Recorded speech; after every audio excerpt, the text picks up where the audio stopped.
यह 10 साल पहले की एनिमेटेड शॉट है जिसने दुनिया भर में 78 अवार्ड जीते हैं।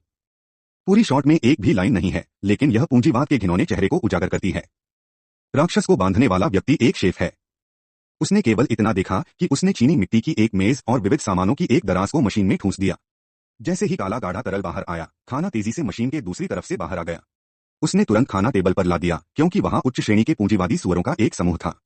उनमें से कानूनी सुअर हैं जो कानून को नियंत्रित करते हैं, उच्च श्रेणी के सुअर जो कानून से निपटते हैं, पूंजी सुअर जो लोगों पर अत्याचार करते हैं, मीडिया सुअर जो जनमत को नियंत्रित करते हैं, और किसान सुअर जो लोगों को मछली मारते हैं। ये लालची सुअर भोजन साझा कर रहे हैं और उनके चारों ओर भूखी बिल्लियों का एक समूह है। ये बिल्लियां पूंजी सुअरों से कुछ भोजन देने की भीख मांग रही हैं। लेकिन ये लालची बड़े सुअर कभी कभार कुछ बचा हुआ खाना गिरा देते हैं। लेकिन फिर भी छाया में मौजूद बिल्लियां उसके लिए लड़ती हैं और उसके लिए लड़ती भी हैं। रसोइया परोसना जारी रखता है और बड़े सुअर खाने के लिए लड़ते रहते हैं। इस संघर्ष में कुछ गेंदें गिर गईं और एक बिल्ली लुढ़कती गेंदों का पीछा करते हुए मेज पर आ गई। लेकिन उसे एक चौंकाने वाला रहस्य मिला। उसने देखा कि जटिल हरे रंग की जंजीर ने सभी बड़े सुअरों को एक साथ बांध दिया है। मामले को उजागर होने से बचाने के लिए सच्चाई का पता लगाने वाली बिल्ली को वापस नहीं जाने दिया। जैसी कि उम्मीद थी, जंजीर एक जहरीले सांप में बदल गई और बिल्ली को मार डाला। हालांकि जो बिल्लियां बचे हुए खाने के लिए लड़ रही थीं, उन्हें इस बेचारी बिल्ली के गायब होने का पता नहीं चला।